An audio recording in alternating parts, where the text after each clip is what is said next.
Ásdís Óskinni Húsaskjól og Auðun. Hæ. Við ætlum að fara aðeins yfir endurfjármögnun og hvað er í gangi á markaðnum.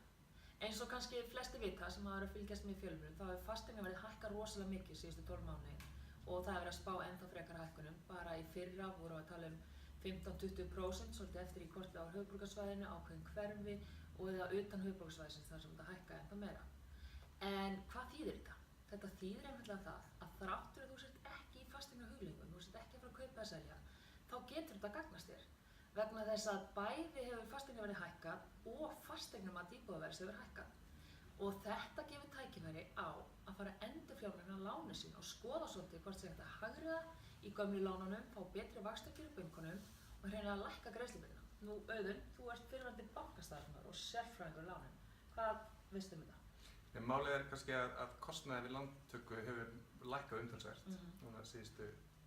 Bæði sýslumaður er búinn að taka afnema stimpilgjöldin og það er ekki lengur prósenta af lánsfjárhæð sem að fjármálastofnanir eru að taka alla jafna. Heldur er það bara föst fjárhæð, oft í kringum 60.000, sem kostar að taka nýtt lán og það er þá í rauninni bara eini kostnaðurinn sem að fylgir því að endurfjármagna. Þannig að ef þú lækkar vaxtakjörin umtalsvert þá ertu að spara þér í hverju mánuði í lækkari greiðslubyrði, töluverða fjármuni oft á tíðum. Þannig að það er mikilvægt að skoða hvað er í boði í rauninni. Og það er líka spurning hvað myndir þú gera til þessi 20–30.000 aukalega á mánuði sem að þú hefur til aðstöðum? Já, fólk er nefnilega auðvitað að lækka greiðslubyrðina 20–30–40.000 á mánuði og það er hægt að gera bara. Ég myndi fara með fjölskyldunni frí. Ég elska frí. Ég myndi fara í gott frí einu sinni á ári án þess að þurfa í raun og að leggja krónu á mig. Þetta væri bara eitthvað sem ég væri að fá frítt frá bankanum. Það væri líka sniðugt að setja þetta inn á höfuðstól láninu og vera skuldlaus fyrr. Þú getur sett þetta í varasjóð.